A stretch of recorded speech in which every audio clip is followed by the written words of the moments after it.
Hello. So recently, a few people have said I've remained quiet about the George Floyd incident and the protests. And as a journalist, I do have to remain neutral and objective in everything. And yet, I have my story to share because I've been a victim of discrimination. Um, and I do have to say that, but for my black brothers and sisters, I would not be where I'm at today. Um, I've enjoyed 22 years in the television news business as a reporter, an anchor, a news director, a producer. You name it, I've done it. And I want to do it for 20 more years. The very first news director to give me a chance was Kent Harrell, a wonderful African American brother. Um, the second one was a Hispanic woman, Lily Flores Vela.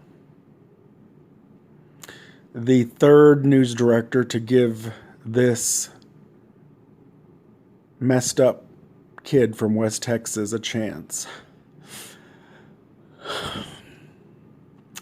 was Tina Alexander Sellers, a wonderful black woman in East Texas.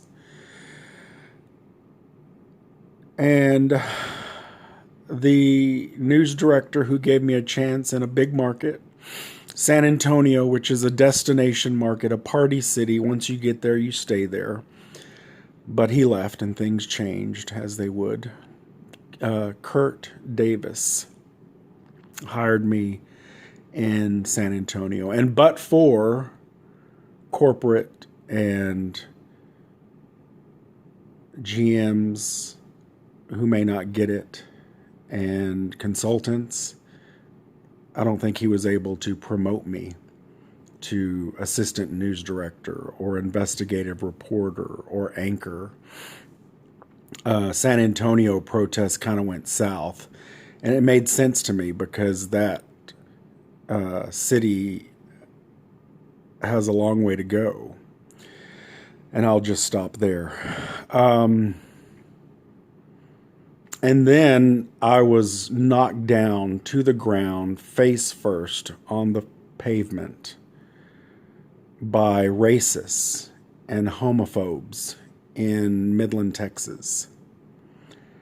And I was in food lines living with my parents in my 40s because two racists did not want me earning $70,000 a year, period.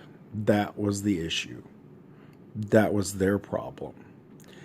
And I thought I was finished. I thought I was done. I got my life insurance license. I started doing annuities and Medicare and healthcare. Hated it. Learned a lot. Get life insurance. And then another wonderful black woman hired me to anchor a morning show in Texas. And I've been here 3 years now.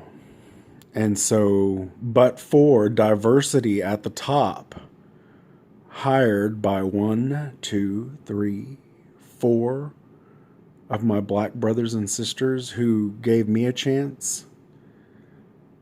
And so when we say Black Lives Matter, that includes me.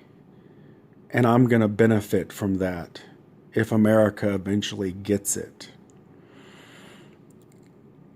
I do wish all of those people who are marching and protesting in the dangerous conditions of COVID-19, I wish they would show up to the Martin Luther King marches that I go to, and they're very lonely sometimes,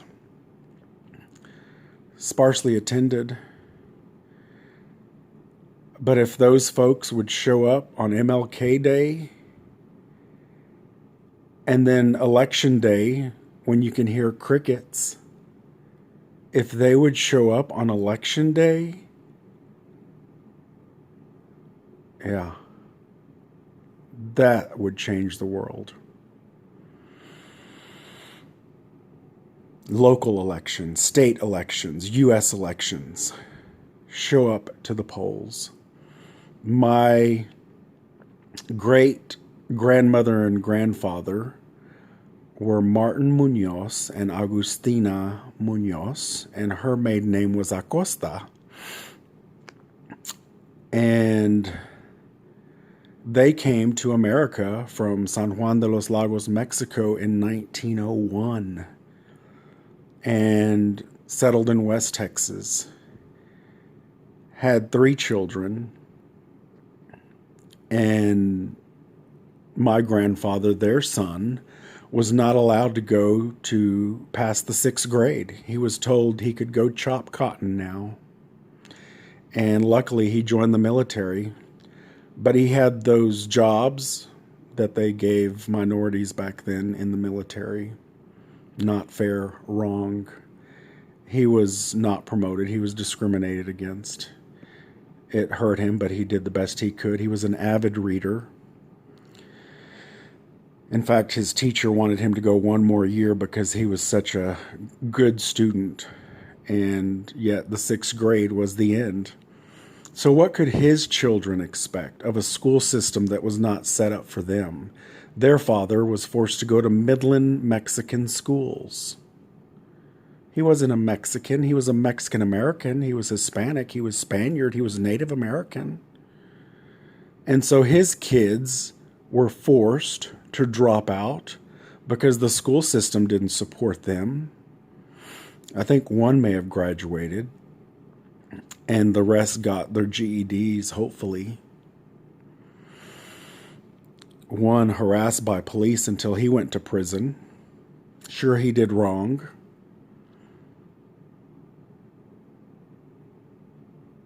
And so finally, my great-grandparents' great-grandkids are productive. We have nurses, we have teachers, hard workers, people who went to college. And yet I know I have had to struggle and work in a system that discriminates often. And so that's what I have to say about what's happening right now. And we can only do better individually. Make a difference in your place and tell your story. And keep going. These 22 years have been difficult. There's nothing easy about what the road I've gone down. And yet I don't think I would trade it for anything. I've learned, and I continue to work hard. That's all we can do is move forward, work hard, and do the right thing. Just do the right thing. Thanks for listening.